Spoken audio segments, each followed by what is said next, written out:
What's going on? This is John and Brent, or John and TBD, with you for the next 4 hours. It'll be a bit of a unique show here today, as if you have followed along in the saga, which has been like literally a saga. Jim walking away from this show, it feels like we've been talking about it for like 6 months. But Jim's last day was yesterday. I will have a co-host at some point early in 2026, right? Trust the process. Jonathan Rifkin is going to handle the final 2 hours of today because I'm in Northern California because San Diego State continues conference play tonight. They're going to be at San Jose State. Aztecs 1-0 in conference. 7 o'clock is the start. Brent just talked about it. Our pregame coverage is going to begin at 6 p.m. So I'm in Northern California. I'm in my hotel room right now. And there's going to be a lot that we get into over the next 2 hours before Jonathan comes on for the final 2 hours. And I want to get back into yesterday and some of the things that Jim had to say. First of all, that show to me, and I don't know if our listeners agree or not, that show to me yesterday was awesome. I'm glad we were able to put it together. I think Jim genuinely appreciated it, and that was kind of the point of the show. I think our listeners genuinely appreciated it as well. I think we had 13 guests, something like that, 12 or 13 guests yesterday, from 2 until we went to Monday Night Football at 5:15. And there was such an outpouring. It is interesting in radio. I think Jim made this point. And if you missed what Jim had to say before he walked away from radio yesterday in the 5 o'clock hour, you'll hear that coming up at some point in the 3 o'clock hour when he cries on air, which I would have done, by the way. I would have cried way worse, truthfully, than Jim did yesterday. But if you missed that, you'll hear that coming up in the 3 o'clock hour. But, when it hit Jim, the impact that a radio show has on not just a host, but on the listenership and the community, I really did. I feel that in just seeing some of the outpouring of support, obviously, for this show and for Jim. You kind of sometimes you kind of lose sight of it when you're doing this. And we're arguing back and forth, not me and Jim, but we'll say something about Manny Machado or something about the Chargers or something about the Aztecs or whatever. And, this listener says, oh, you're an idiot. And that's just part of it. I mean, it's sports talk radio. It's opinion based. That's the whole point of what we're doing, to talk sports as if it, matters as much as anything in our lives. Then you take the step back. And then when you walk away like Jim has done from radio, which is not the easiest thing in the world to do, I think you kind of feel that, I don't even know, like you feel an appreciation for it. It actually made me think of it's like, everyone always says nice things about you when you're gone. I don't know if there's a saying on that, but it's like, why does it take until someone is gone for someone to say nice things about someone? Doesn't it feel like that? Like someone will pass away and then all of a sudden the outpouring support is unbelievable. Like, oh my gosh, what this person meant to the music community, or what this person meant politically or influentially or whatever it is. And Jim's still here, thankfully. He hasn't passed, to the best of my knowledge. I talked to him earlier today. But to be able to hear from people that you're making a difference in their lives, even if it's a very small difference, but to hear from people, whether it's positively or negatively, but just to hear from people, I think to me is important and it's impactful. And just seeing the outpouring of support for Jim specifically, and then secondarily for the show, it just shows you what type of impact you have when you talk to people each and every day, which is unique. I mean, that is the job, by the way. And the reason it's not really a job, like I've never looked at what I do as a job, is because it is so entirely unique what we're able to do. It really is a privilege to a large extent. Not all elements of it. Believe me, we complain about a lot of things, but there's this privilege element to it because you're talking to people each and every day, and it's that genuine relationship. I mean, it's really amazing. I was in the airport earlier today, and I have people coming up to me that are Aztec fans going to the game, or we just are in the community or downtown San Diego, and people come up to us and talk to us about the show. And it's amazing the things that people connect with us on. It's those little things. It's those minute details. It's the smallest things in the world. It's amazing what people kind of remember in terms of what we say on the air. And it really is, honestly, I see it as such a privilege and an opportunity. It's not something I take lightly. I almost kind of see it as an obligation moving forward, just to continue to do everything in our collective power, whether that's myself, Brent, my new co-host, whoever that's going to be moving forward. We're just going to dive in even deeper. I mean, we're going to connect with San Diegans even more. We're going to put more of ourselves, out there. And I can't wait to do it, in 2026 and beyond. So in one regard, it's like it's the closing of a book. But in another regard, it's kind of the opening or the beginning of a book, or the next chapter in the story. And I'm looking forward to it, as Jim walks away. And it's not the last we're going to hear from Jim, because I'm still doing the wrap-up show with him. in 2026 and hopefully well beyond that. We've done 6 years of the wrap-up show on radio. We're on YouTube, and then maybe he'll be like, does anyone want to hear from him as a guest on the show? Maybe someone. He can be our Eagles insider. Yeah, exactly. He can be our Flyers guy, or like our Wawa insider, or Hoagie insider, whatever. But we're going to hear from Jim again. But yeah, I just have been feeling that over the last like handful of days. I didn't really know how to communicate it, but it's like it's nice to know to some extent. It's gratifying to some extent to know that what we do is impactful for people, and not like what we're doing is, we're not doing, I don't know, this isn't Mike and the Mad Dog, and it's not like we've been doing it on air for 25 years or anything like that. But over the last 4 years, I think a lot of people have been impacted by the show that we've put together, whether it's Jon and Jim or the wrap-up show. And then there'll be a new chapter, obviously. And I think we'll interact with a lot of people moving forward as well. And I see it as a privilege, and I can't wait to get that kind of chapter started now and in 2026. And we're not going anywhere. To the best of our knowledge, we are grateful for your support. I just signed a 3-year contract extension that actually kicks in January 1st. I'm excited to talk to San Diegans for hopefully each day over the next 3 years, and hopefully well beyond that, because I'm so fortunate, blessed to be in the city with my wife, with my 6-year-old. So excited for everything that, the next handful of years and hopefully beyond has to offer here on San Diego Sports 760 and with our listeners. Now, you wouldn't believe, so I haven't even told Brent this. Jim is aware because I've been texting back and forth with him, and I told a couple of people up here with San Diego State. So with everything that went into yesterday, where we had like 12 or 13 guests, and it's Jim's final show, and we're all thinking about it for the last couple of weeks, and I've known about this for a couple of months, and so has Jim. So all of a sudden, Brent, it's like I take this sigh of relief, like, okay, that is over with. That was a big show yesterday. We laughed, we cried, like literally on the air, and then you close the book on that show, and you're like, I can breathe easy a little bit after that, and then you kind of come back up for air, so to speak. I'm like, well, hold on, I'm doing a lot of solo shows, and I'm traveling with San Diego State, and 2026 certainly to start is going to be really busy with some of these solo shows and with the travel I have for San Diego State men's basketball. So I'm flying to San Jose this morning, first flight out, because first of all, Aztecs obviously always travel a day before. Like, they're not traveling day of. You can't travel day of. What if there's a mechanical issue or a weather related issue? So 99.9% of the time you're traveling a day before if you're a team. Now, last year they had to play a game at Cal. They couldn't get out for a day, and they actually did show up like an hour before the game, but that's so atypical and rarely happens. So I've been traveling out day of if I can, like if I'm going to Las Vegas or Phoenix or to the Bay Area, because it's an easy flight. There's a lot of flights, and worst case scenario, I guess you could hop in a car. If something happened, you could make the drive, and you could still get there in time for the game. So I'm on this first flight out today. You will truly not believe this. So I'm on a 7:30 flight, right, Brett? And get to the airport 6 in the morning. Plenty of time. Security line, I've never seen it longer, but no big deal. I got TSA pre-check, went through pre-check. I was through in 15 minutes. I was at the gate at 6:15 for a flight that boards at 7 a.m., right? So there I am at the gate, and it's 6:15 in the morning. And there were some Aztec fans, by the way, that can vouch for me here because they saw me at the gate at 6:15. And I'm sitting there, and I open up my laptop, and I start doing some work for this show and for tonight's game between the Aztecs and the Spartans. And I put my AirPods on, and it's 6:15, and then it's 6:30, and then it's 7. I look back at the gate. It says the flight's on time. All right, all good. I'm at the gate. 7, I look back 10 minutes later, still on time, 7:10. Interesting. They haven't called for the flight, but whatever. Look back, 7:15, haven't called for the flight, whatever. Look back. All of a sudden at 7:30, I look back, departed. Departed? What do you mean? What do you mean it's departed? So the flight left without me. I was just sitting there on my AirPods, like listening to like finance podcasts and doing my sheets for San Diego State and San Jose State, and the plane left. I was literally 15 feet away from like the 1 through 30 numbers at Southwest, and the plane just like departed.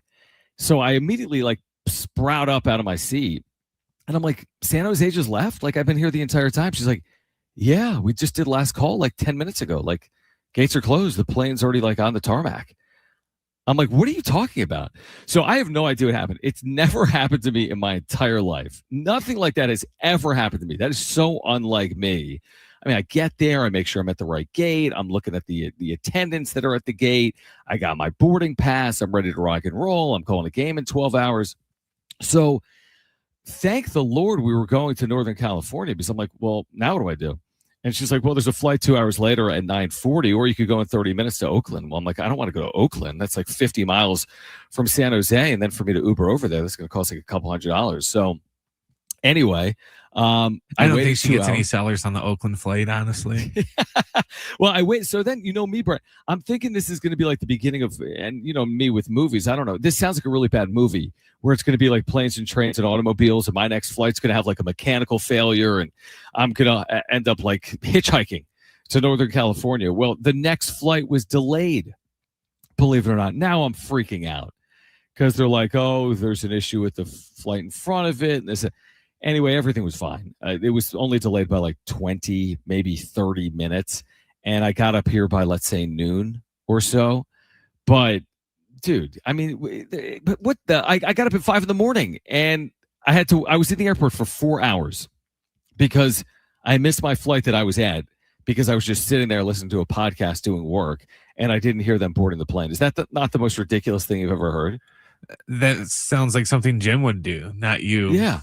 I know. It's like I've kind of all of a sudden like I need Jim back or something. That's why you only do one pod when you're at the airport, so you can have one ear free. So if they make announcements, you actually hear it. Dude, I've learned my lesson. So the second that happened, I took the AirPods out and I was on high alert, dude. I was head on a swivel for the next 2 hours.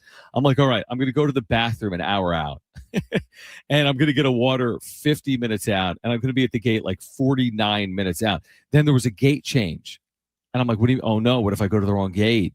Like, was it really a gate change? And then because I had to switch flights, they put me in the last boarding group with Southwest. I'm like, oh no, what if they check my equipment and they lose the equipment? Anyway, everything was fine. You know me. I am now forever paranoid when it comes to travel. Because I'm going to think that that's going to happen like each and every time I have to make a San Diego State game. So thankfully I made it. I'm here. We've got a couple of hours of Jon and Jim. Then Jonathan Rifkin will be here at 4 p.m. Again, we're on the air from 2 to 6, and then our pregame coverage with Ben Fletcher will begin at 6.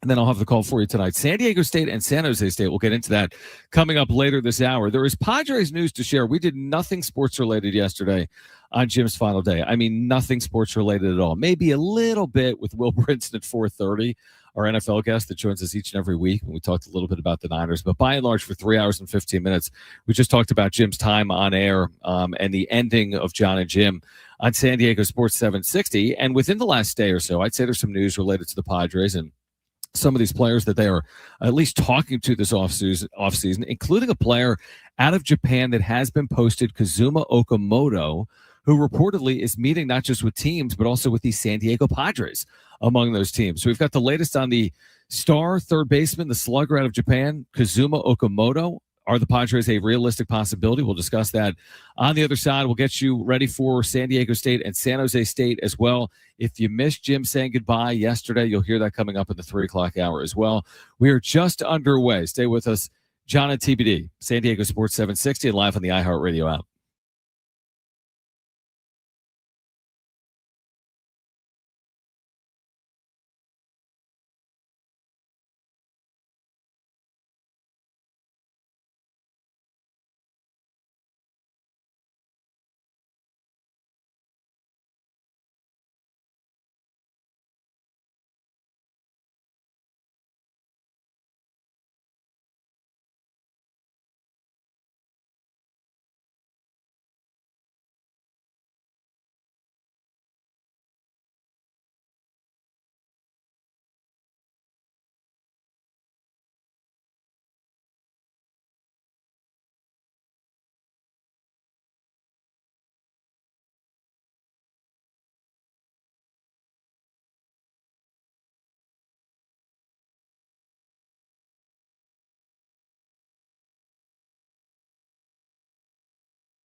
All right, Jon and Jim, San Diego Sports 760.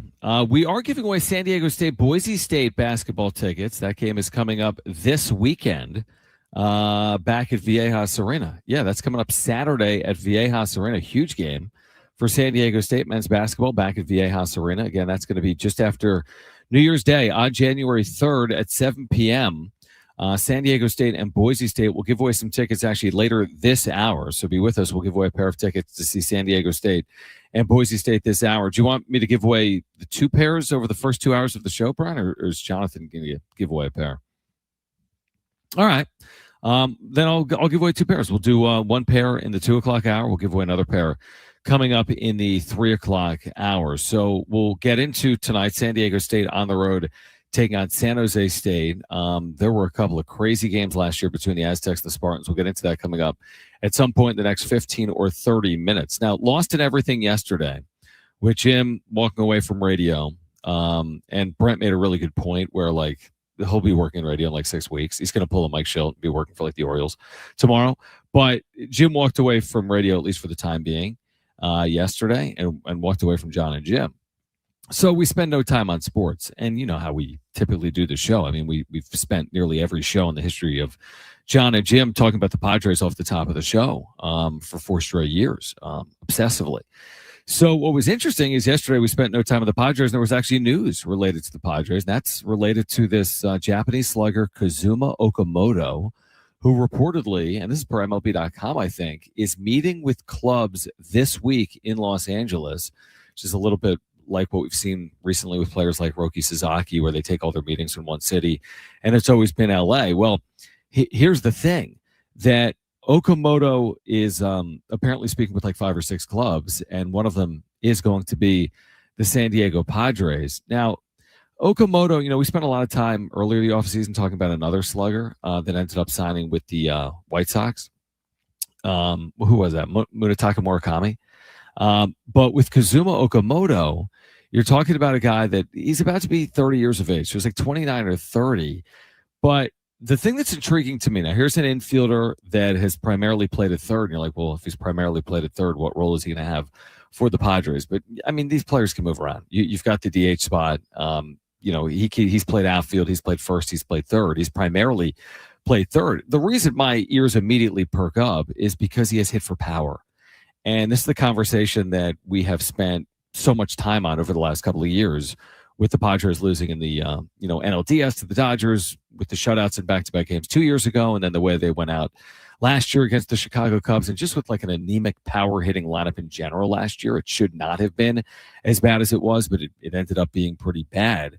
So all of a sudden, you got this player that's been like a 5 or 6 time All-Star in Japan, and he's no pup. It's not like he's a development or a project. Like he's ready to contribute right now in the major leagues. And here's a guy that 2 years ago in Japan hit 41 home runs. You heard me right. 2 years ago in Japan, hit 41 home runs. Now, the last 2 years, he had 27 in 2024. He only had 15 last year, but he only played a half season a year ago, presumably because of injury. But, I mean, his career numbers stack up. A guy that's hit the 200-plus home runs, has hit for average in his career, has a 500 slugging percentage in his career, and has an on-base plus slugging, an OPS of 856 for his career. Now, here's the thing with the Padres. We don't truly know their finances, how much they're willing to commit to any player in free agency. They've been relatively cautious, as we know, although we do give them credit for what they did with Michael King. Are they willing to dive back in the free agent route and, consider 10, 15 a year for a player of this caliber? Now, I don't know what it's going to take. There's multiple clubs in on this player, which means presumably he's not getting like a 1-year deal or a 2-year deal. I would think it's more like a 2 or 3 or even a 4-year deal, even though he's 29 years of age. And the difference here could be like, are you getting 10 a year or are you getting 20 a year? Are you getting 12 a year or are you getting 16 a year? Because I feel like if it's towards the lower end, and not that that's a flyer deal, but if it's one of those, 2-year deals, 30 million or less, or 3 years, 30 to 40, and you start saying, well, it's 10, 11, 12 a year. I mean, that's kind of the going rate for a starting player, position player in the major leagues. Then maybe it makes sense. The reason I think it makes sense is why else would the Padres be meeting with him? I mean, why else take the meeting and we know they have finished, they have finished second a lot as the bridesmaid, so to speak. In these scenarios, these postings with Japanese players, like that has happened a lot in recent history. And might have just happened with Munetaka Murakami, who ended up with the Chicago White Sox of all teams, the most random signing like in recent baseball history. But with Okamoto, and again, I don't know everything about him. I just don't. I'm not going to sit here and tell you I know everything about him, but I do know what Baseball Reference tells me. And to me, this is the type of thing that holds up. When I hear 277 career home runs, that means you're a power hitter. Like you're not going to go from 277 home runs to not, hitting double-digit home runs or not hitting 20-plus home runs in a full season. And when I hear, 850-something OPS and 500 slug, like it's going to translate. Like there's enough evidence now to know that it's not really a leap of faith anymore with professional baseball players coming over from Japan and the NPB, their professional league, to Major League Baseball. Now, I do think it's a leap of faith sometimes with Korea. And the Padres already made, a somewhat sizable signing out of Korea this offseason. And I don't even know what that's going to look like immediately. I think there's usually a process that plays out with a player coming from Korea to the major leagues, because typically the Korean professional league is seen more like AA or AAA to the major leagues, where the NPB, the professional league of Japan, is seen closer to the major leagues, if not of the caliber even of the major league. So, I'm not saying it's going to be identical and he's going to fall out of bed and hit 35 home runs at Petco Park. But what about 25 home runs at Petco Park? And what about, even if it's not an 850 OPS, what if it's a 790 OPS and he hits 260 with 25 home runs and a 790 OPS? Is that not needed in a lineup like this that still needs depth? Again, is it capable? Of course it is, with the Machados and the Tatises and the Merrills and even the Bogarts. It's a capable lineup. It's somewhat top heavy. It needs to be fully rounded into form. They still have time. Maybe they land this player, maybe they don't. Maybe they've got another option via free agency. Maybe a trade comes to fruition between now and the start of the regular season. But it's at least an intriguing name. And when I saw the Padres were on the list, I think of 6 teams that were meeting with Kazuma Okamoto.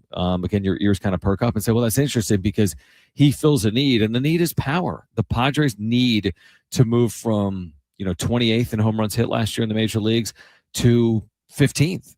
They don't have to move to the top 4 in the sport. That's not the pedigree for winning in San Diego. You can win with pitching and your bullpen and a good enough lineup that hits for enough power, but you're not making deep runs. I think history has shown us in recent baseball, you're not making deep postseason runs, hitting the second or third fewest home runs in the sport. It just has not happened. Didn't happen last year for the Padres. You need to get to the middle of the pack. You need to be more dangerous offensively than you've been with the 2-3 run home run. And they just didn't have a ton of those last year. And a player like this maybe could help them get there in 2026. So I would say stay tuned. And I think that we're going to have an answer. I think we'll have an answer very soon. I don't know the date that we need an answer on Okamoto, but I think we're going to have an answer very soon because, again, he's meeting with clubs. And I know that, like, for example, the pitcher, Tatsuya Imai, I want to say his negotiating window is going to close on Friday. And I'm not sure when it's going to close on Okamoto. Maybe somebody knows that. They can put it in the chat. But it's closing as well in the days ahead. So hopefully we have resolution on that maybe this week and maybe to start 2026. All right, Jon and Jim with you until, not Jon and Jim, Jon and TBD with you until 6 p.m. Jonathan Rifkin's going to take over for me at 4 p.m. So I've got Aztecs basketball tonight in Northern California against San Jose State. We have Aztec basketball tickets for Saturday against Boise State to give away. We'll give away a pair of those tickets on the other side, plus get into the impact of tonight for the Aztecs, looking to get to 2-0 in the league. Aztecs and Spartans from Northern California tonight at 7 with pregame coverage at 6. We'll give away some tickets and preview that game on the other side. This is San Diego Sports 760 live on the iHeartRadio app.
This report is furnished by Genuine. The Aztecs are on the road tonight to take on San Jose State. Our pregame coverage begins at 6 o'clock. John will have the tip a little after 7. In NBA news, Nuggets superstar Nikola Jokic has been diagnosed with a hyperextended left knee, and he also has a bone bruise in that same left knee. He got hurt with about 3 seconds left in the first half of Denver's loss in Miami last night. The 3-time MVP will be reevaluated in about 4 weeks. This Friday, make sure to catch the Holiday Bowl right here on San Diego Sports 760 when number 17 Arizona takes on SMU. We'll have the kickoff with John and Rich at 5 o'clock. Now you don't just hear it, you see it. iHeartRadio Highlights brings you the best show moments, the wild takes, hot reactions, and clips everybody's talking about. Search Fox Sports Radio in the iHeartRadio app to experience Fox Sports like never before. Furnished by Genuine. All right, back with you. San Diego Sports 760 Aztec basketball tonight. We're giving away tickets for Saturday against Boise State back at Viejas Arena. We'll give those away in the next 10 minutes. We've got a pair of tickets this hour to give away. We'll give away another pair of tickets next hour as well. We're with you until 6. I'll be on the air until 4. Jonathan Rifkin filling in from 4 to 6. Then our pregame coverage for the Aztecs and the Spartans at 6 with Ben Fletcher.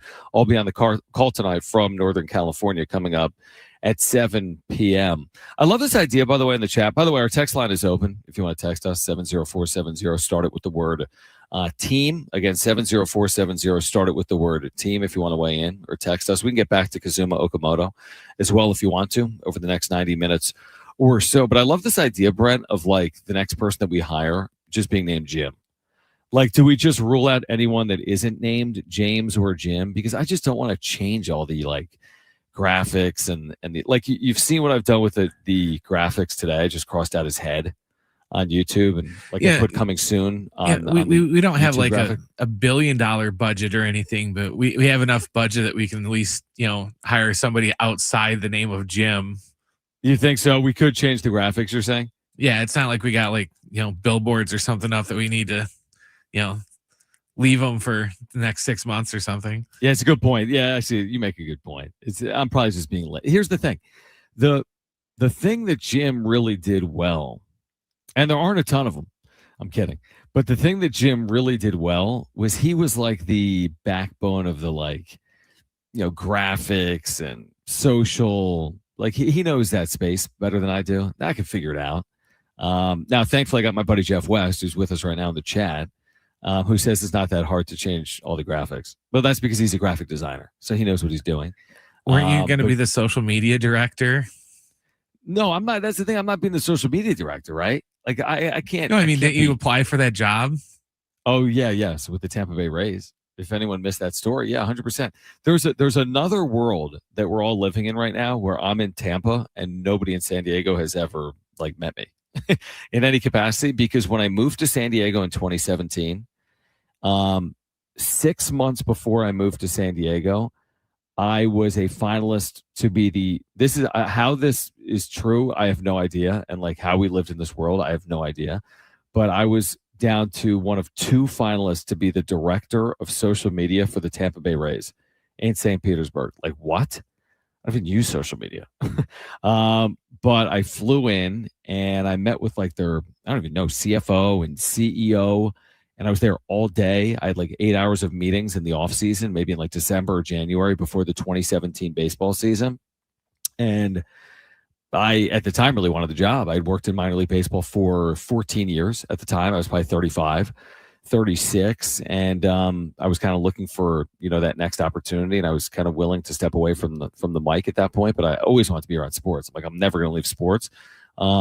So I started to apply for some jobs, and somehow, some way, all of a sudden, I'm being seriously considered for this job with Tampa Bay, and I fly in and I meet with everyone. And I think when I left, I thought I got the job, although I'm not sure, because the thing that cost me the job, for anyone that missed this story, was that when I got a call back and they told me I didn't get the job, and I appreciate them calling me, and I talked to the primary hiring party that I spoke with a few times throughout the process, including when I was in Tampa for this interview. He said, everyone loved you. That's why we brought you in. You were, one of 2 people that were brought in and considered. He said the thing that kind of prevented you from getting the job or put the other candidate in like a higher position was when you said like you're not an expert in social media.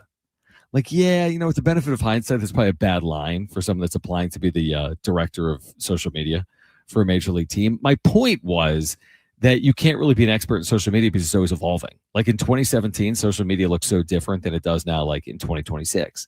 Everything has changed. There's new platforms. There's new ways to like create content. There's new ways you reach audiences.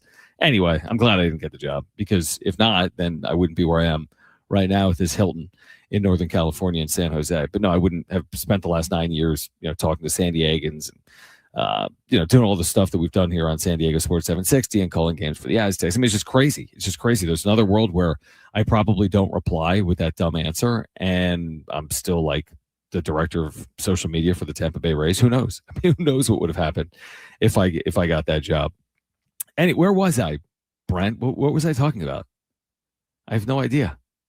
How you suck at doing the social media. Yeah, so it's a long way of me saying things. I suck at social media. Once they told me I'm not good at social media, I'm like, I'm done with social media. I'm like, the Rays said that I'm not good. So, but Jim's really good. I mean, Jim's been really good with it. I would hire Jim as like a freelance social media guy. To your point, Brent, I mean, we have the resources. We'll find a way. Well, and I'm fine with it.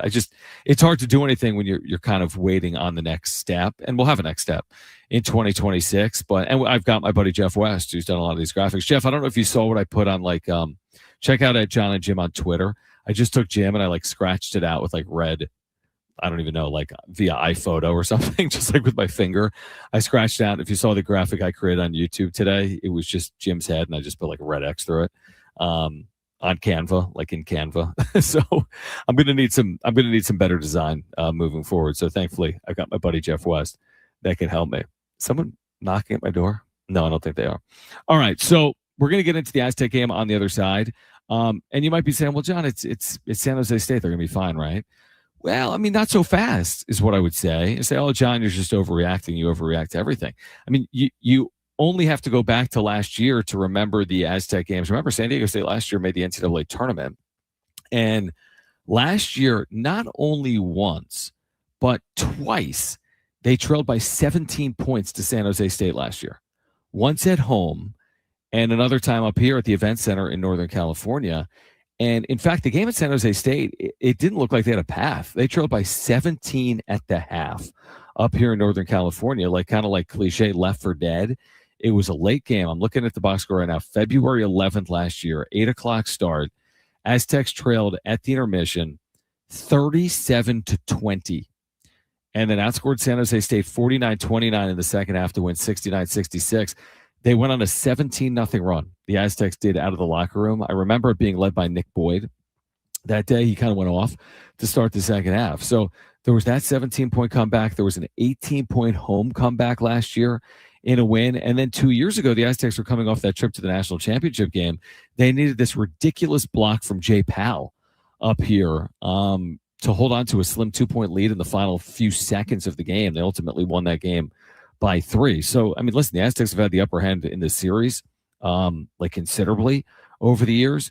And San Diego State, if they're going to reach, where they're trying to go, is going to need to win a game like tonight. I'm just telling you, it may not be the easiest game in the world, and you might have to take a punch, may have to overcome adversity. Aztecs haven't played in 8 days. San Jose State hasn't played in 8 days either. And again, the Aztecs under Brian Dutcher have taken care of business against San Jose State, even in some close games like the games last year, or they've had to overcome some deficits. But it's just another one of those games you're just on alert for if you're the Aztecs. And I think what we want to see first and foremost is the continued progression of this team that I think we've seen in December. Like, I feel as if they're taking steps specifically defensively. And now the question is, will it pay off in terms of wins and losses in the second half of the year? Because again, in November, I think there were 3 or 4 consecutive games they allowed 80 or more points. That has not been the case in December. Even the loss to number 1 Arizona, the Aztecs were much better defensively. Some of the wins like Utah Valley, San Diego State was much better defensively. I think it starts there. I mean, defense and rebounding. Can you continue to improve in those 2 areas? I think the offense will take care of itself. I think by and large, the offense has been very good this year.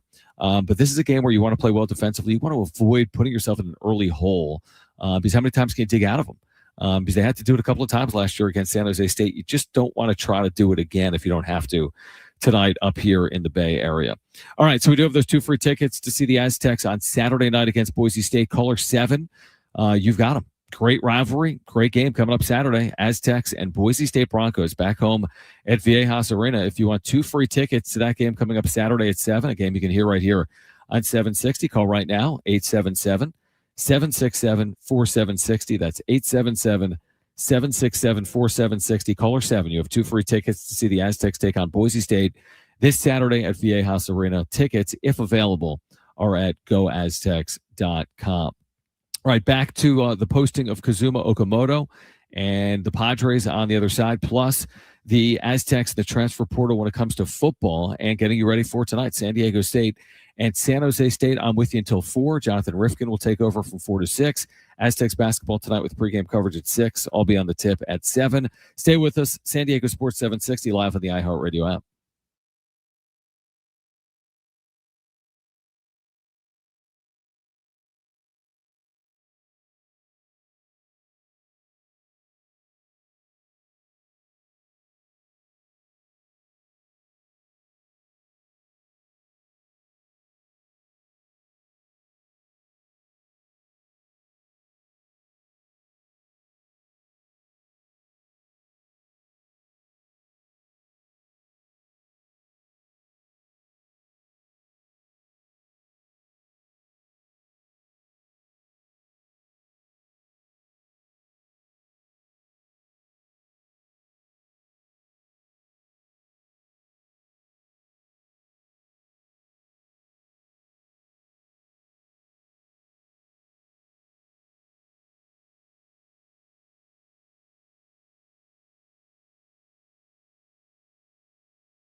It's not in Philly.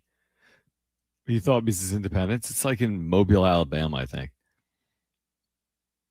or somewhere like that. Can you give me programming again? That's like Jim. Jim would say something like that. Hey, should I go to the Independence Bowl? I'd be like, dude, it's not in Pennsylvania.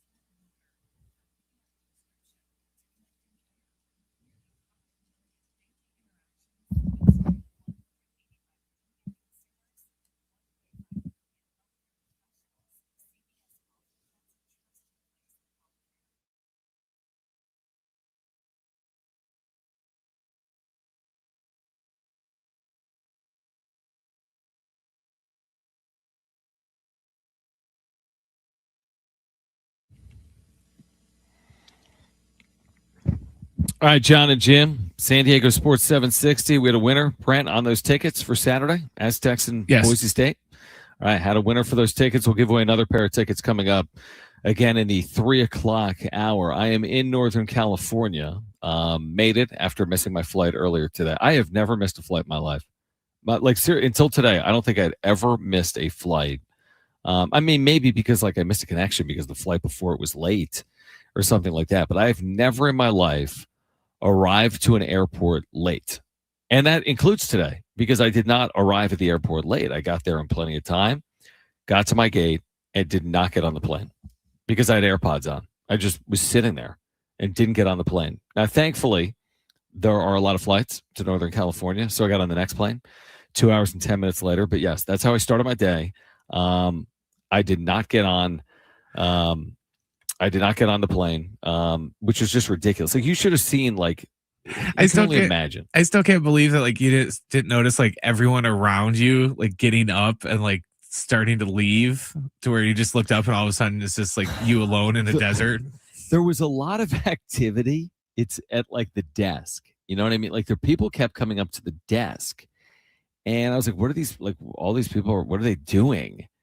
And I kept looking at the woman that was at the guest at gate 110 or at the desk because I was looking for her to go onto the PA system, you know what I mean? With the microphone. And she wasn't. So I'm like, they must not have started boarding. So when the plane then said departed and I went up to her, I'm like, you didn't call for the plane. She's like, no, it wasn't me calling for it. It was the guy over there. And then she pointed directly behind her where there were the little Southwest numbers at the actual gate. So I was like, oh, that's my bad. And I'm pretty sure because the next flight, they called out a person by name. They're like, hey, if you're going to Albuquerque and your name is Juan Carlos, we're looking for Juan Carlos. The doors are about to close. So they must have done the same thing for me. And I just was oblivious to it all. Just completely oblivious to it. So my bad. The Aztecs know you're alive, right? They're not hey, John never got on the flight. No one's heard of him. So all of a sudden, what's going through my mind at that point, Brent, was I'm like, okay, here's the deal. I'm good. I probably could make a flight 6 hours later. But I told myself if this second flight didn't happen for whatever reason, if there was a delay, if it was weather, if it was mechanical, if there was some issue, I'm like, well, I could always go to the studio because I'm a one-man band. I mean, I could call the game. And that brings me back to COVID, and Ted was doing that, and there's nothing worse than calling a game from a studio. It's not easy, comparatively speaking, but I'm like, I could, I guess, go to the studio. I thought in my head, I'm like, could I drive? I don't even have any idea how long of a drive that is. It's not short. I know that. So anyway, I made it. The good news is I made it. And I'll be on the call tonight at 7 p.m. And we'll see if San Diego State can beat San Jose State. So we'll give away another pair of tickets for the Aztecs coming up in the 3 o'clock hour. I want to get back to the 7 hours and 30 minutes. Yeah, I'm not doing that, dude. I would have to. I mean, imagine that, an 8-hour drive, and then I'll probably in light traffic. I wouldn't even make it. I leave at 10 a.m. Takes 8 hours. At 6 p.m. I wouldn't even have made it, honestly, if I did that. So we'll get back to the Padres at 3 p.m. We'll give away another pair of tickets to see the Aztecs Saturday at Viejas Arena coming up in the 3 o'clock hour. I wanted to mention San Diego State football and Sean Lewis. We didn't even touch on this, by the way, yesterday. Again, with Jim, having his final show. on Jon and Jim. We didn't even touch on the insanity that was the New Mexico Bowl. I'm sure a number of you watched it, or some of you maybe saw the final score or saw some of the highlights on social media. I mean, this game was like insane, like a true epic 2025 bowl game where you had 14 combined touchdowns in the game. It was 49-47. North Texas, the highest scoring team in America. They had over 600 yards, well over 300, I think, on the ground. San Diego State scored 7 touchdowns. They used their third quarterback for most of the game, Kyle Crum, because their starting quarterback, Jaden Denigal, was out. We already knew because of shoulder surgery. And then Bert Emanuel, their backup quarterback, was unbelievable. He set a school record for rushing yards, but he went out with an injury in the second quarter. He had already run for 170 yards, and that was the most in the history of the school in a game. And that was in less than 2 quarters. And then Kyle Crum came on, the third-string quarterback, and he was terrific, and he was making play after play down the stretch. And so San Diego State loses this game. And by the way, we said this going into the game. It's like, if you win it, great. If you lose it, whatever. I don't think you can look at it anything other than that. They were dealing with injuries going in. They're playing the top-scoring team in America. They had injuries during the game. They're playing all these young players throughout the course of the game. So, whatever. Learning experience, it is what it is. I'm not going to lose sleep over them losing 49-47. And now what happens is you turn your attention to the transfer portal, and San Diego State, the key this past season for them to go from 3 wins to 9 wins was the retention piece. Like, they kept all of these critically important pieces. The Trey Whites on defense, the Chris Johnsons, who's going to play in the NFL, a cornerback, the Tano Latulis, the linebacker out of San Diego, Owen Chambliss, their center, their talented wide receiver in Jordan Napier. I mean, they just had some key retention pieces. I think ultimately they returned all 11 of their starters, which is incredible because you only have 11 starters on both sides of the football. Well, I'll say this because we're in this world where you go on social media and you're like, this player's in the portal, this player's in the portal. Keep your eyes on the prize if you're an Aztec fan. I think Sean Lewis and the staff are already doing a really good job in terms of retaining the pieces that are going to be instrumental to their success next year. Now, you're going to lose some. A nature of success, whether you're at the power level or the group of 5 level, is you're going to lose some pieces. At the power 5 level, you're going to lose pieces to the NFL. At the group of 5 level, you can lose pieces to the NFL, but you can also lose players to the P4 level. So, like a really terrific linebacker, great player the last 2 years, Owen Chambliss is in the portal. You wish him well. He's a terrific player, put together a very good season. He's deserving of the opportunities that will come his way. But we did learn that one of their key pieces, a 2-time captain, Tano Latuli, will be back. We also learned a San Diego running back, Lucky Sutton, is going to be back. Their right tackle, Joe Bourgeon, announced he's going to be back. Jonah Tavai, a defensive tackle, announced he will be back. Now, we're still waiting on some critical pieces like a Trey White, like a Jordan Napier. So I'm not telling you that all of the key pieces will be back. And I already told you Owen Chambliss is elected to pursue the transfer portal, which means, it's not impossible for him to return, but I see it as probably unlikely at this point. I would just say this: when you've won 9 games and there's more attention on your program and you can still keep the pieces that they're ultimately going to keep, it's going to go a long way to put them in a position where they can compete in year 1 of the new Pac-12 to win the league, is my point. And I don't know if that means actually, finish at the top of the standings in the regular season or make the new Pac-12 championship game. I'm just telling you, with some of the names that are coming back and with what they'll be able to add via the portal, they're going to position themselves to be at the top or towards the top of the new Pac-12 in 2026. And I think Sean Lewis did that this past year without the proof of concept, going 3-9 and retaining as many pieces as he did. And now off the 9-win season, I think there is the proof of concept, and I think he has more ability with rev share than he had a year ago. And I just believe that he will have the pieces in place, both internally and then what he adds to it via the portal, to once again be in a position where he can be at the top of the Pac-12 and potentially win 9 or 10 games again or more, hopefully, in 2026. So you're going to see some of these names. You're going to see players pop up in the portal. I don't think it's a reason to go crazy. Every program in America is dealing with it. But I am saying, from an Aztec perspective, they've done well already to retain some critical pieces from 2025, and I think more are potentially on the way as well for 2026. All right, we're going to get back to the Padres with 2026, just a couple of days away. We're going to get back to what we discussed earlier, the fact that they are meeting this week with Kazuma Okamoto, star Japanese slugger. What does it mean for the Padres? moving forward. Plus, we've got more Aztec basketball tickets to give away in the 3 o'clock hour. I'm with you until 4. Jonathan Rifkin's going to take over from 4 to 6. We have Aztecs basketball pregame coverage beginning at 6, and then I'll be on the call from Northern California coming up at 7 p.m. So stay with us. This is San Diego Sports 760 live on the iHeartRadio app.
This report is sponsored by USA Fencing.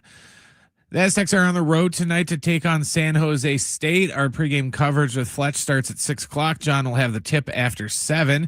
In NBA news, Nugget superstar Nikola Jokic has been diagnosed with a hyperextended left knee, and he also has a bone bruise in that same knee, according to ESPN. He got hurt with about 3 seconds left in the first half of Denver's loss in Miami last night. The 3-time MVP will be reevaluated in 4 weeks. This Friday, make sure to catch the Holiday Bowl right here on San Diego Sports 760 when number 17 Arizona takes on SMU. We'll have kickoff with John and Rich at 5 o'clock. Ever wanted to try an Olympic and Paralympic sport? Try fencing. It's fast, safe, and easy to start. Find a beginner class near you at usafencing.org/tryfencing. That's usafencing.org/tryfencing.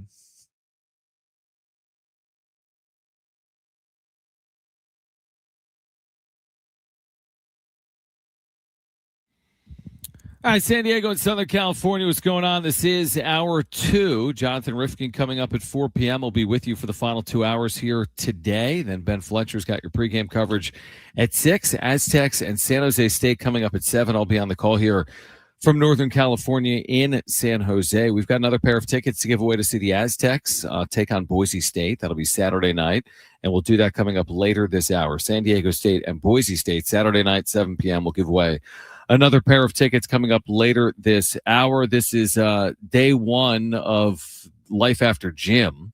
And if you missed Jim's final show, you'll hear a portion of it. His final words on 760, well, at least for now. You'll hear that coming up. When should we do that, Brent? 3:30 or 3:45? Either one. Either one works, right? If you missed Jim, and I think this was in the 5 o'clock hour yesterday, so I think a number of people listening probably this hour probably missed it, truthfully. So if you did miss that, we'll play that for you coming up. Let's say 3:30 or 3:45. We'll give away those Aztec tickets as well coming up later this hour. Now, if you joined us earlier, we spent a little bit of time on the news about this Japanese slugger that has been posted and is going to sign with the club by Sunday. And that would be Kazuma Okamoto, who's 29 years of age. He's been in the Nippon Professional Baseball League in Japan the last decade, essentially. He's a 6-time All-Star. He's hit 277 career home runs, and the Padres are linked to him because they are one of the teams that has met with him or will meet with him this week in Los Angeles. There are reportedly at least 5 or so clubs that will meet with Okamoto this week in Los Angeles, and I did a deeper dive on this. So he has to sign by Sunday at 2 o'clock Pacific. The starting pitcher, who's probably the bigger prospect and the bigger name, Tatsuya Imai. I think I may be saying that right. Tatsuya Imai. He needs to sign by Friday, and he's the younger of the players. He's 27, and he's one of the top free agents in the class. One of the better starting pitchers in the class. I don't think the Padres are really linked to Imai at this point. But they are meeting again with Kazuma Okamoto and his representatives here this week in Los Angeles. This name is intriguing for a couple of reasons.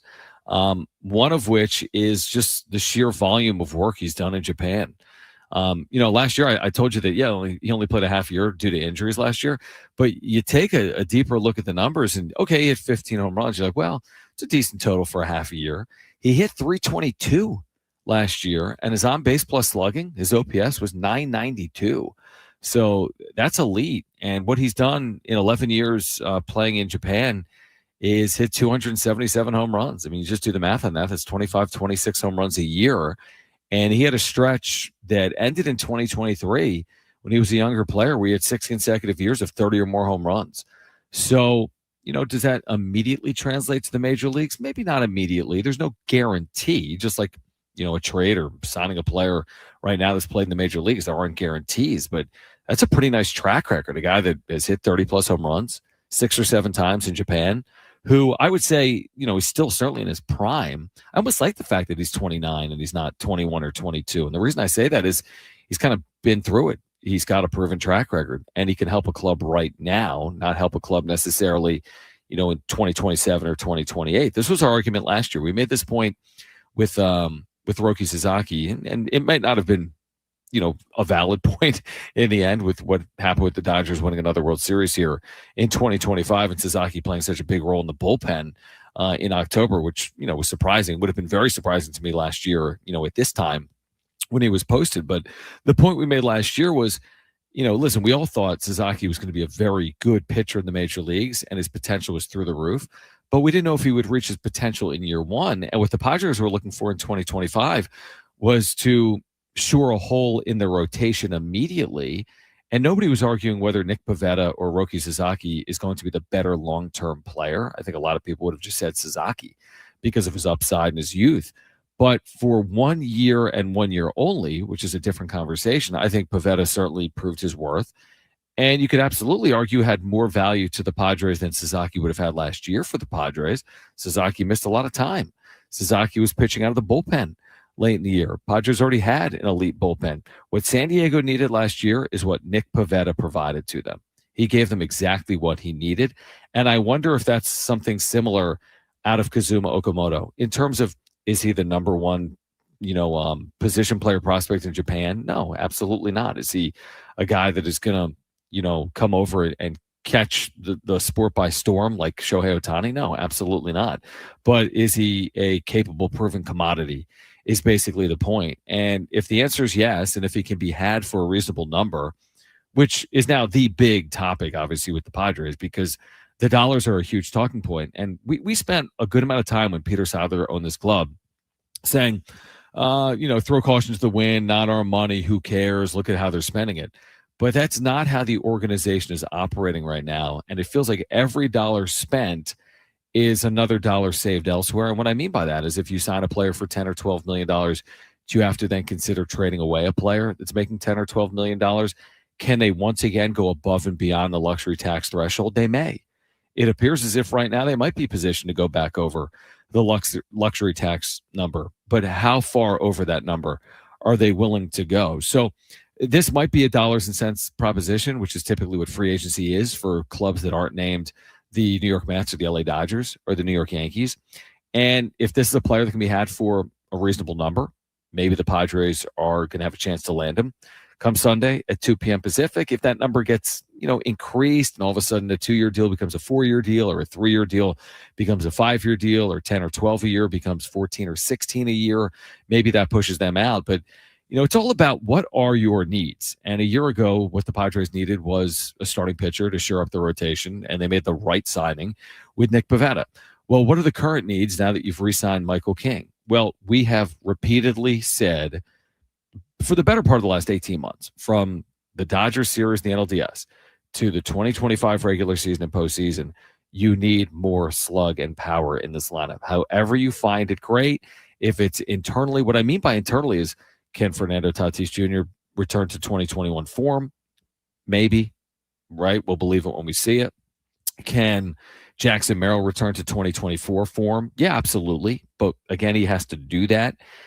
But you also have to add to your lineup, do you not? I mean, you have to have a deeper, more well-rounded lineup and bench, by the way, and you need to get more productivity out of your DH spot in 2026. So because of those needs, that's where a player like Okamoto makes a ton of sense. It just makes a ton of sense. You can find power, but where can you do it for pennies on a dollar? Like, you can't do that in free agency through, the Pete Alonsos and the Kyle Schwarbers. You're paying a premium for those players. And obviously that's way outside of the Padres price range, as we've seen this offseason. Can you get a player that can be as impactful as Okamoto and do it for 50 cents on the dollar? And I don't know if you can even do it with Okamoto, but if he is a player you can get for a value or on a discount, it is worth considering. And I'm less concerned about the position, and I'm more concerned about what he means for your lineup and how he contributes there. And I've said this so many times in the last couple of years, and I'm going to stick by it. I'm going to double down on it in 2026. Padres defense is always going to be good. I'm not worried about their defense. I'm not overly worried about positional flexibility. What I'm more concerned about is, do they have the slug to move from one of the worst teams in baseball in power to an average or above average team in Major League Baseball in power? And I don't think you just snap your fingers and that happens.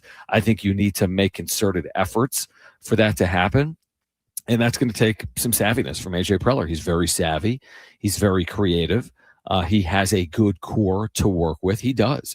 I think the Padres have a chance to be very good again in 2026. How good remains to be seen. How good has a lot to do with how they are on the edges, so to speak. How is this roster rounded out?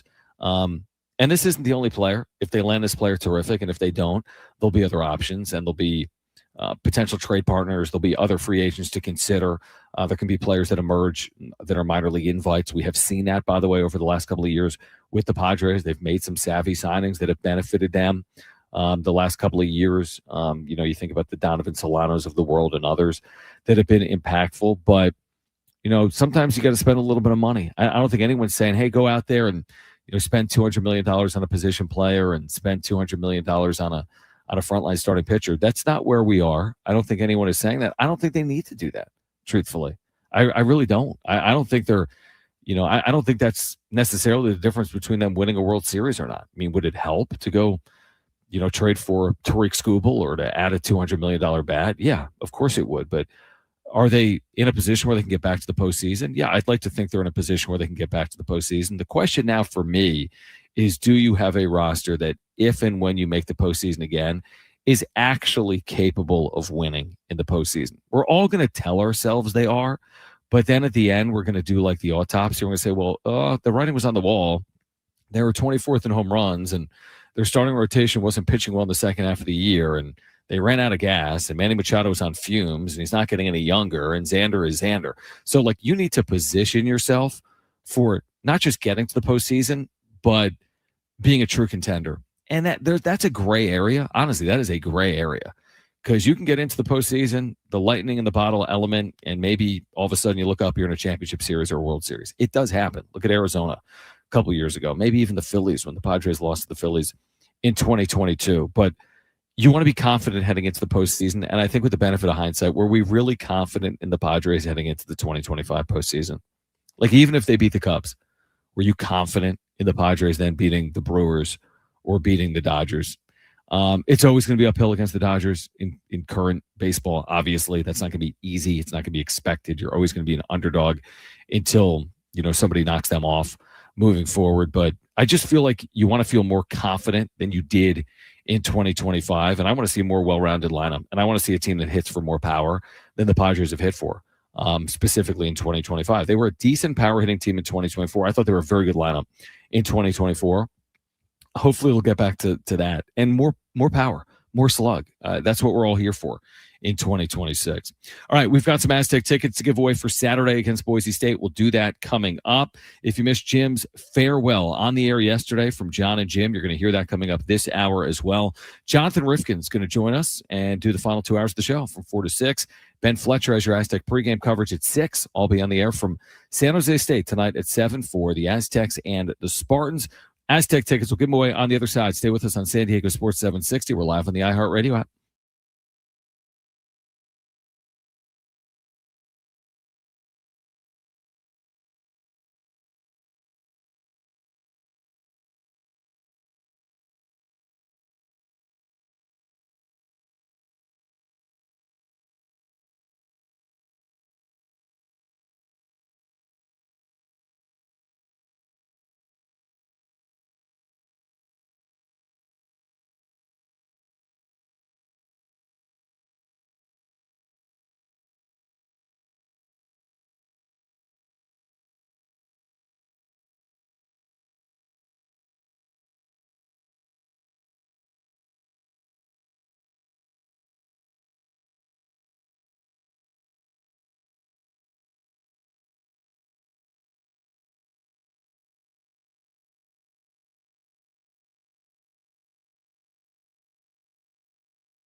All right, we have Aztec basketball tickets. We'll give them away coming up in the next 10 minutes. This is for Saturday night back at Viejas Arena, San Diego State, Boise State in the Mountain West. 2 free tickets. We'll let you know when to call to be in the next 7 or 8 minutes, in fact. San Diego State, Boise State coming up Saturday night. Before that, we've got Aztec Hoops tonight from Northern California. Aztecs and Spartans in the Bay coming up at 7. I'll be on the call with you this afternoon again from Northern California, where earlier today I missed a flight that I just sat at the gate and just didn't get on the plane for whatever reason. A first time. I honestly wonder what percent of people that are inside an airport miss their flight.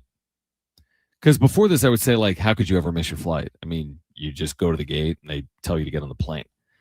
But I'm guessing the way the attendant today dealt with me at the gate, it wasn't her first rodeo. Like, she had other people miss flights before. So I wonder, like, is it like 1%? Is that too high? It's got to be too high. There's no way 1% of people in an airport miss their flight. Is it 0.1%? Why would you miss your flight? Like, you're in the bathroom or something? You're at the wrong gate? You're an idiot like me? According to Google, 2 to 8% of passengers miss their flights. But is that because they don't make it, like they're stuck in security or they're in traffic? They said it can go from anything from common causes being traffic, security delays, illness, or late connections. Yeah, it makes sense. The connections, yeah, all that. But I'm wondering, like, how many people are just at the gate and are oblivious to the world? I would say today it's more possible because everyone's got their phones and their AirPods or taking a nap. Like, that's what I was literally 15 feet from the gate and I just didn't get on the plane. But anyway, I made it. So it's neither here nor there at the end of the day. All right. So yesterday was Jim's final day. We're going to hear from Jim. What do you have to say? His final words on Jon and Jim. You'll hear that. We'll do that on the other side, Brent. We'll do that around 3:30 or so. Did you have any highlights, Brent? Like, for you just yesterday, listening, participating, enjoying? Is there anything that stands out from any of the guests that joined us? Or I just liked watching Jim's said? face on YouTube when we'd bring every mystery guest on every segment. I'm with you on that. Because you could tell that he didn't know who it was going to be, so he was kind of wondering. And I love when, like, I had, like, his good friend Daniel on, and Daniel he starts didn't know talking. who it was. He's like, "Who is this?" I'm like, "I thought this was, like, your best friend, dude." He's like, "Yeah, but I don't talk to him every day on the phone." At least he didn't do that with his mom. Oh, I know. Who is this? It's your mother. I figured he knew it was going to be his mom.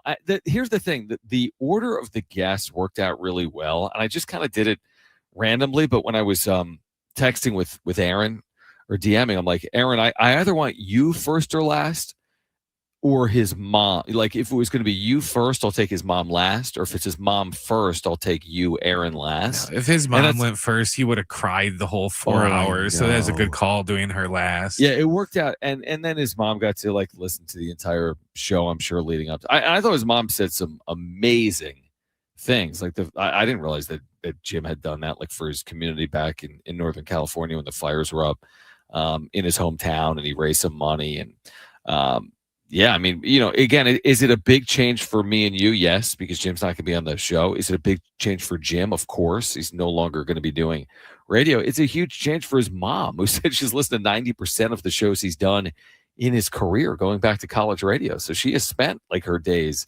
listening in and consuming the shows. And, now you got 4 hours to do whatever you want, as opposed to imagine freeing up 4 hours in your day, not having to listen to Jim. That's a true dream come true. And then, it was pretty fitting too that he was essentially late for his final show because he couldn't get connected. Yeah. What was that about? Yesterday, in the first segment of his final show, and we heard him through the speakers of his Mac computer. But it got resolved, thankfully, and we were able to do. I mean, honestly, it got resolved at the perfect time because we didn't have a guest until 2:15, and that was his wife, Erin. And then we had. I mean, if you missed it, find it on YouTube or find it on San Diego Sports 760 on the iHeartRadio app. I went back and listened to some of it. Maybe that's why I missed my flight, truthfully, this morning. But there were some funny moments, and to your point, some really good surprises for Jim specifically. And it's just the arc of the show, so to speak, with Aaron and with his mom and with people like Darren Smith and Marty Caswell and the Annies of the world and the Darnays. I just thought it worked out well, and I was pleased with it. I guess the end result was I'm glad it worked out the way it did yesterday overall. So again, if you missed it, you can listen back to it. If you missed Jim's final words on 760 as a host here, you're going to hear that coming up in about 10 minutes or so. He did a good job because again, that's not easy. I would say this: when I eventually walk away, as in maybe who knows, maybe I'm let go, maybe I walk away. Who knows what can happen? Nobody can predict the future. What I would say, unlike Jim, who had really like anticipated his final shows, like, oh, we're going to tell everyone on this day, and I got to do a final show on this day, and I don't want any of that. Like, I don't want the year-long farewell tour at every city. You know what I mean? Like in the NBA with some of these stars, I want to just send out the press release. I'm out because I'm not good with. I don't need 3 or 4 hours dedicated to me. That's very exposing. That's very taxing. That's too hard. That's hard radio for me. But I thought Jim did pretty well with it, truthfully. So you'll hear it coming up in a few minutes. Again, we're in Northern California. San Diego State and San Jose State coming up tonight. These are all important for the Aztecs, who kind of begin their second half tonight, even though they've got many more than just 50% of their games remaining. They've only played 10 or 11 games to this point, but entering conference play, they've played one conference game. They beat Air Force going away just a couple of weeks ago, and now can they start 2-0? I think if you win tonight, and again, they'll be favored to do it, and they need to win this game.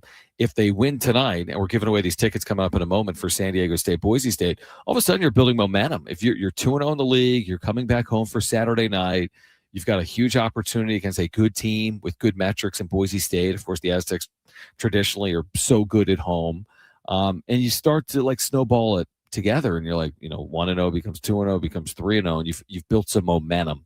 And I just think that, it's probably unfair what people have done. I get the high expectations, but like, I feel as if there's been a lot of people, and that's just locally, I think even nationally, the way the sport is with the metrics, it's almost like people have written off San Diego State from an at-large perspective because they've lost to Michigan and they've lost to Arizona, or maybe they did it because they slipped up at home against Troy, and I get that. That's a loss that likely will hang with them. That's a quote-unquote bad loss, so I do understand that. But I still think it can be overcome. I really do, and it's going to be based on how they play in the league. If they play to their potential and ceiling, I think it can be overcome. So that begins tonight, obviously, against the San Jose State Spartans, and then it continues Saturday night. If you want free tickets, 2 free tickets for Saturday night, you can call right now. Caller 5, you have 2 free tickets. 877-767-4760. Call right now. Caller 5, you have 2 free tickets to see the Aztecs and Boise State Saturday night, 7 p.m. at VA House Arena. Tickets at goaztecs.com. Caller 5, you've got 2 free tickets. 877-767-4760. If you missed Jim saying goodbye on Jon and Jim yesterday, you'll hear that on the other side. I'm with you until 4. Jonathan Rifkin takes over from 4 to 6. Aztecs basketball tonight with pregame coverage at 6 and tip-off at 7. Stay with us on San Diego Sports 760 and live on the iHeartRadio app.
This report is sponsored by Indeed.com. The Aztecs are on the road tonight to take on San Jose State. Our pregame coverage with Fletch will start at 6 o'clock. John will have the tip after 7 o'clock. In NBA news, Nuggets superstar Nikola Jokic has been diagnosed with a hyperextended left knee and a bone bruise in the same knee. He got hurt last night with about 3 seconds left in the first half of Denver's loss in Miami.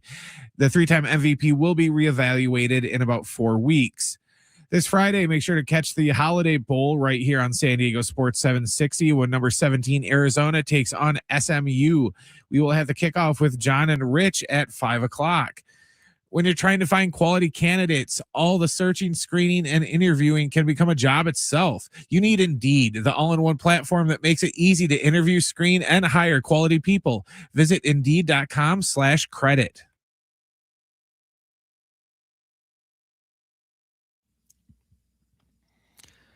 All right, with you until 4. Jonathan Rifkin will take over at 4 p.m. Then, as Brent just told you, Ben Fletcher has pregame coverage at 6. Aztec San Jose State tonight at 7. Conference play in earnest beginning tonight for San Diego State at 7 p.m.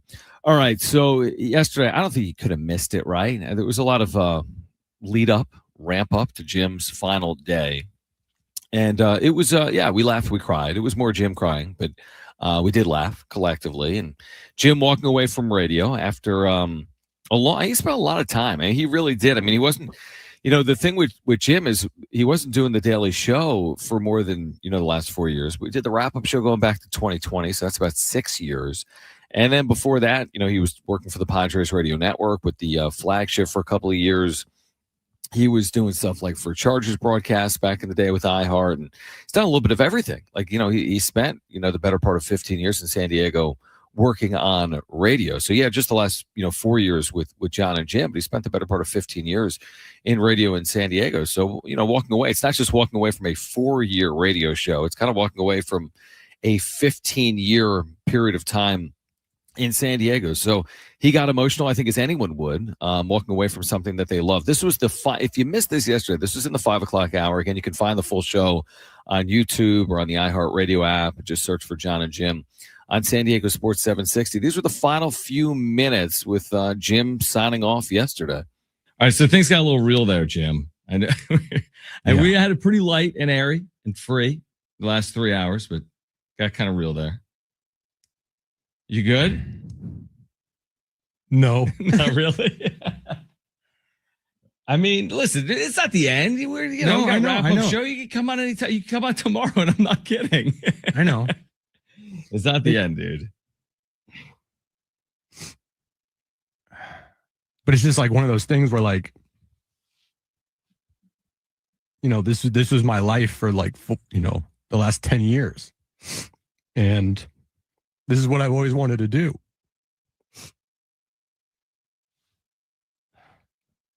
You did it. No, I know. And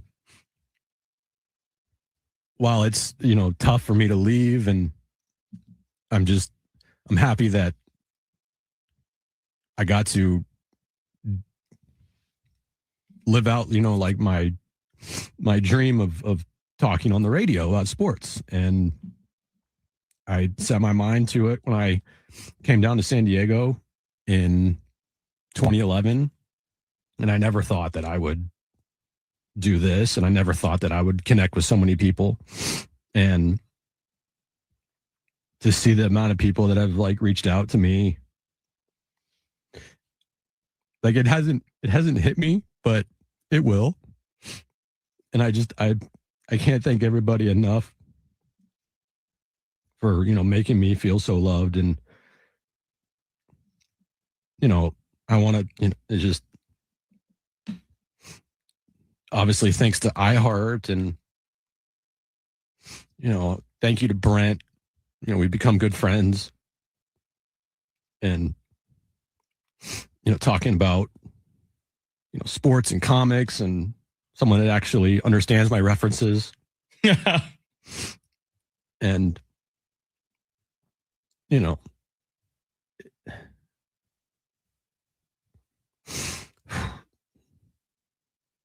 and to you, John, like, you're one of my best friends, and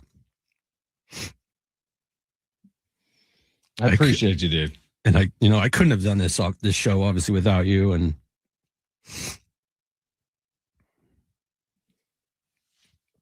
you officiated my wedding, and Yeah, thanks. yeah, sorry to stress you out there for that one. Of my life. Yeah, I know. And it's just not. It's not. I've tried to put this like off, like thinking about this moment.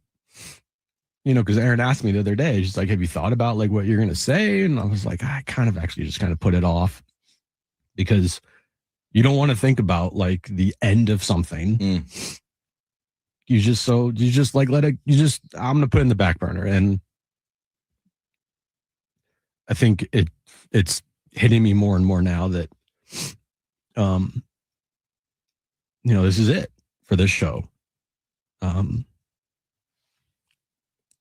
And just to everybody that listened and watched us, because like the show's nothing without the listener. It's nothing without the listener. It's nothing without the people that tune in on YouTube every day and interact with our show on social media. Like we don't have a show without you guys. And I love San Diego. From now on, that's my home. Like I didn't grow up there, but someone asked me the other day, where are you from? And I told them I'm from San Diego. I lived there for 15 years, and I didn't know what I was getting myself into, but I met my wife there, met lifelong friends there, and San Diego will forever be my home. And I just, from a sports perspective, I just hope one day the Padres win a World Series for all you fans out there, because you all deserve it. So yeah, this is obviously it's not goodbye, just goodbye from this show, but yeah, this has been my dream to do this, to talk sports on the radio for a living. And I'm just extremely grateful that I got to live out a dream of mine. And that I can continue to do it on the wrap-up show with you. So. All right, that was Jim Russell, yesterday's final day on Jon and Jim. Now, as you referenced there, and if you missed the full reason as to why, if you go back and find, I'm not going to disclose it. He discussed it in his own words, but it's deeply personal and it's family related. So if you missed the reasons as to why, you can hear that not on our show yesterday as much, but the show prior to that Jim was on, which I guess that was like a week ago Friday.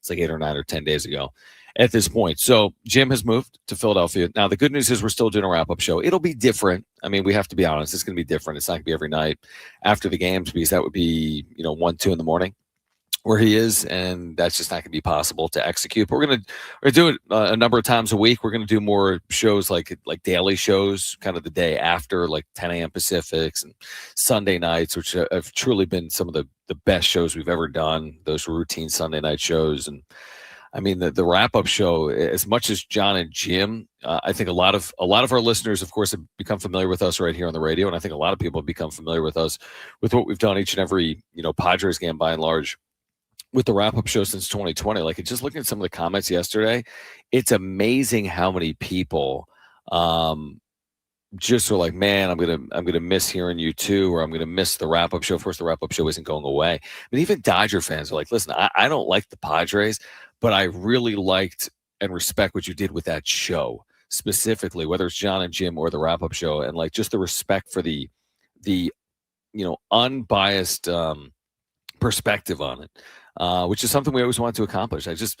Me and Jim both wanted to tell it the way it is, right? And I think we've been able to execute on that, and because of that, we've been able to carve out this like lane or this path. I've always wanted to be fair. I think oftentimes people unfairly label Jim specifically, me at times as well, but specifically Jim, I think unfairly to some extent, he's labeled as like a hater or like unfairly critical. I never saw it that way. I'm 100% honest.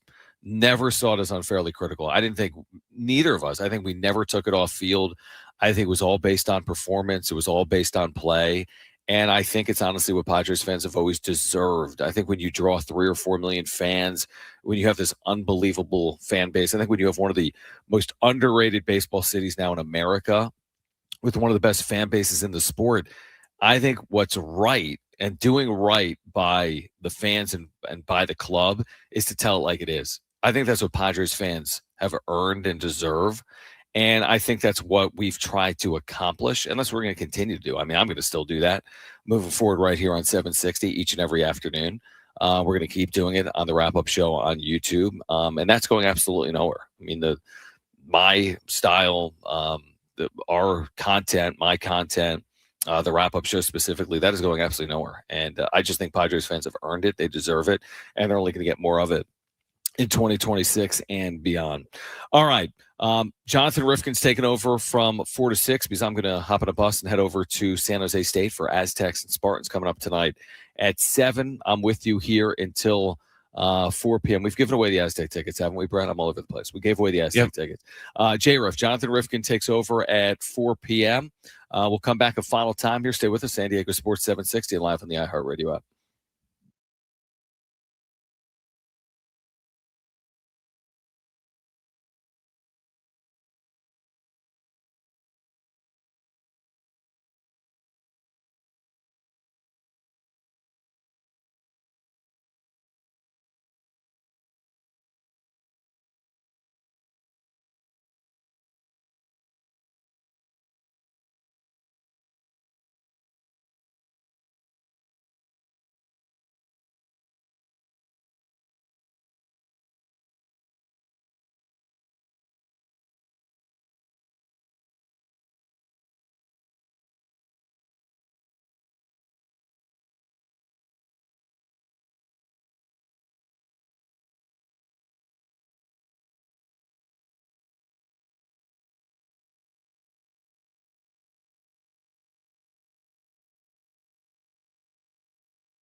All right, Jonathan Rifkin coming up at 4 p.m. Appreciate Jonathan for hanging out for a couple of hours. He's going to be with us a lot in the next couple of weeks, so we appreciate Jay Riff, of course, a long time on this station, working with Darren and Marty, and you're going to hear him throughout the end of 2025 and into 2026 as well. So looking forward to that coming up from 4 to 6. I'll be listening as I get ready to head to San Jose State for the Aztecs and the Spartans pregame coverage at 6. And again, tip-off at 7. I'll be on the call coming up tonight. The Aztecs' first true road game, believe it or not, their first true road game of the year, although they did play in Phoenix against Arizona in front of about 12,000 Wildcat fans about a week or so ago. All right, I do want to go to the phones because Brent has made me aware that we have Walter on the line. 877-767-4760. I think he has a missing flight story. And if you missed this earlier, I was at the gate on my way to San Jose, and I just didn't get on the flight because I had AirPods on. And like the flight boarded, and I was completely oblivious to it. But Walter, thanks for calling in, man. Hello? Yeah, hello, you're on the air. Okay. Yes, I wanted to comment on about missing a flight. Yeah. What happened? Okay, I got the flight number and the time switched over. So I'm at the airport. I'm thinking, okay, the flight time is 11:55, but actually it was the flight number. So I get to the airport, and I'm thinking I got a couple of hours, but the flight left at 10:10. I'm thinking my flight leaves at 11:55, but that was the flight number, not the time. That's hilarious. So I missed the flight. But here's the good part about that. I had to wait about 30 minutes, and the lady, she said, you can catch the next flight, but it's going to cost you $50. Mm-hmm. So I caught the next flight, and I got home an hour before the flight I missed. Oh, is that right? Isn't that crazy? Yeah, it all kind of works out. Walter, thanks for the call. I mean, I could see all of it. I like, it's easy to get like flight times mixed up or misplace your boarding pass or not check in for a flight, or like I could see all of that happening. Like what Walter just experienced. That makes sense. Like, oh, I'm on flight 11:55. Oh, but he thought the time was 11:55. Like that to me is easy to explain away. Truly sitting at a gate, missing your flight. Like, how often does that happen? That's what I did today. And I don't know how I did it. Honestly, I even looking back on it, not once did I think in my head they were boarding the plane for San Jose. Yet like 200 people got on this plane, and I didn't. But all's well that ends well, because I made it to San Jose. They made it to San Jose. I just happened to be 2 hours late. And it's very much like, to me, it was very like Jim-esque. Like, this is something I would have expected from Jim. And it's kind of fitting that the first day without Jim, I kind of pulled a Jim, so to speak, and didn't get on the plane. Because I think I'd asked Jim previously, like, have you ever missed a flight? He's like, yeah, when? Like, yeah, like I had never, ever missed a flight until today. I think the closest I've ever come is one time, I think when I was coming back from California, I had a layover in Minneapolis. Mm-hmm. And it was like almost 11:30 at night. Everyone's waiting for the flight, and the Timberwolves plane came in, but they were having like mechanical problems with it. Mm-hmm. So pretty much the Timberwolves jacked our plane. So they made an announcement at like 11:45 that not only did we have to get a different plane, but we were in a completely different section of the airport. So it was kind of like that part in Home Alone when everyone's just running through the tarmac to try and get to the flight before it leaves, because it was like, oh yeah, and you're gonna leave in an hour. It was like, yeah, we moved you all the way to the opposite side of the airport, and your new flight's gonna leave in 10 minutes. Good luck. In 5 minutes. Yeah, it's funny you say that, because that's how I kind of felt today. It did remind me a little bit of, me, I watch no movies. But with Jones over the holidays, we have watched the first 2 Home Alones. And by the way, I just found out there's more than 2. No, there's not. Just pretend that there isn't, because they're all awful. Exactly, because they don't just stop there. Culkin, right? Yeah. Just stop there. So we watched the first one, and he was like enamored with it, which makes sense. Dude, I'm still enamored with it, and I'm 45. Right, so that was good. And the second one was fine. It was a little overboard for me with the crooks like at the end and all the like ridiculous like traps and everything, but whatever. But I was thinking today, I had that feel to me like, okay, I missed this flight. And of course, in the second Home Alone, like he ended up going to New York, right? His family went to like Florida, and he went to New York. And I'm like, what if I get on the wrong plane after the first incident? I go to the wrong city. The thing with the Home Alone thing, by the way, which again is a great movie, and like I could see it like 35 years ago, like it's actually kind of possible. But like 35 years later, it's like impossible. Is it not? Like you can't really lose. By and large, you can't really like lose someone. Well, because cell phones and stuff. Yeah, exactly. You can't lose anyone anymore.